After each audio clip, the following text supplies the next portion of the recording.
ابو هریره میگوید همراه پیغمبر خدا به یک مکانی رفتیم که یک قبر بود. همین قبر زیارت که پیغمبر خدا و گریه کردند و ابکی و من حوله، با کسی که در اطراف همون قبر همراه پیغمبر رفته بود همش گریه کردند. بعدا پیغمبر خدا ابو هریره میگه به سوی ما گشت گفت استأذنت ربی ان استغفر لها فلم یؤذن لی. پروردگار ما زاره کردم، پروردگار ما تولا کردم که همین قبر مادر من است. ای پروردگار آیا اجازت میدهی که در حق مادرم طلب مغفرت کنم؟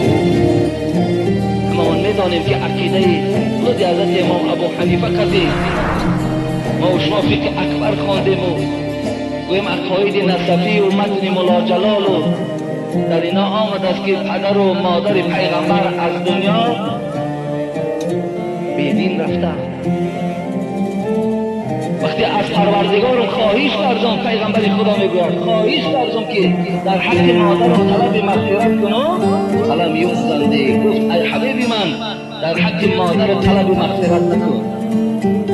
واستأذنت ان ازور قبرها فأذن لی.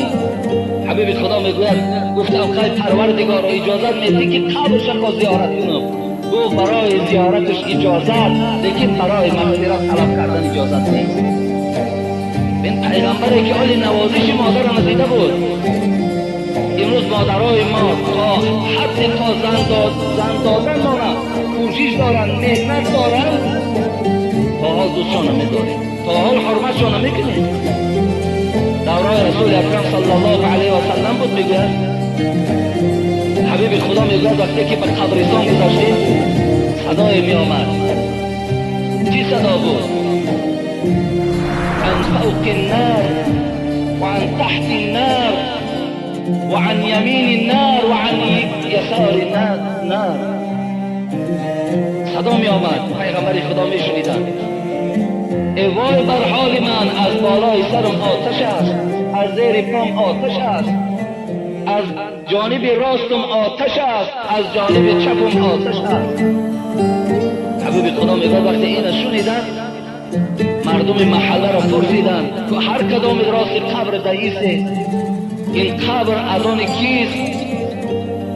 وقتی میگه همه قبرهاشون صاحبی کردن همون قبری که همیشه صدا میداد، یک آدم پیران سال، یک کمپیر پیران سال نزد همون قبر میگه ایستاده شد. حبیب خدا گفت این کی است برای تو؟ گفت فرزندم است. گفت میدانی که فرزند تو در عذاب است. این چی؟ یگان به آدابی کرده بود، یگان بچه‌لی کرده بود.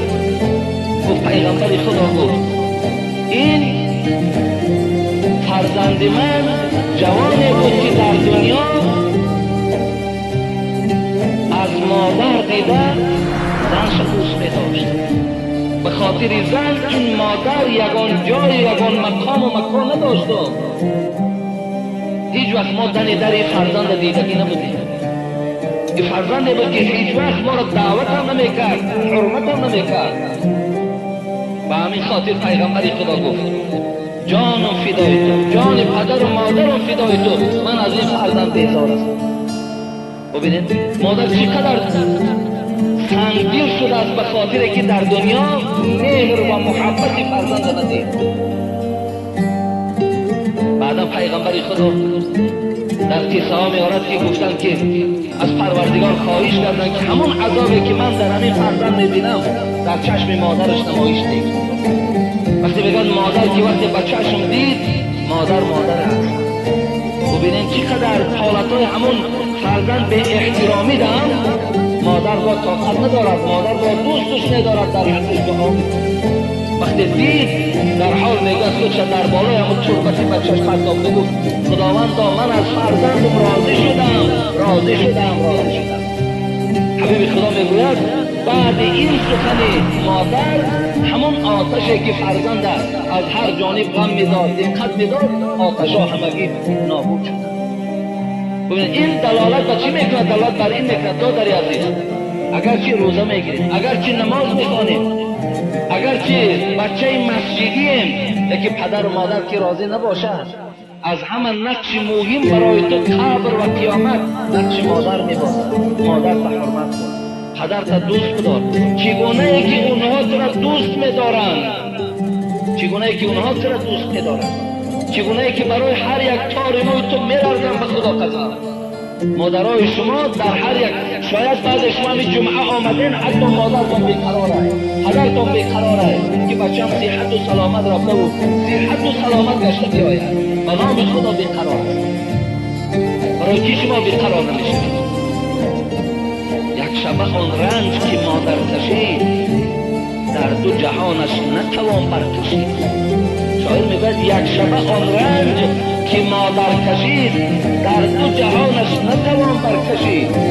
یک شبه رنجی که مادر، یک شب بیداری که مادر برای ما و شما بیداری میکنه، یک شب قدر شما زنده داری کردین، 3 روز دیگه خواب عیدست دادین. ببینید چقدر افکار شده. یک شب شما شب زنده داری کردید، هر شب کار مادر همین بود. هر شب هر ساعت تو بیدار شدی، از جاش میخیز، نوازشت میکرد، نگاه میکرد، شاید یکان مورچه گزیده و شاید یکان پشه در اومده باشد، گهوارای تو را میکشد، تازه میکرد، آلوفته میکرد و چقدر میخواد. تو را چی بلا شده است که پدر تا حرمت کنی؟ تو را چی بلا شده است که رحم به مادرت نداری؟ دادری عزیز، در دست من قریب 12 از 12 هم بیشتر فقط و فقط شکایت پدر و مادرها، فرزندای ما در همون مسجد نماز میخوانند. والله عزیز با اونها گوشتد که پدر و مادرشون حرمت. ببینید خواهش همونا نادرست است، خواهشان درست است. بیچاره را خواهش میکنن که اگه گپی ما را نگیرید، شاید که نزد تو آمدن، مخلصی تن، محبی تن، تو تحقیر جان گفتی، خدا و رسول گفتن، از اون زیاد نکن.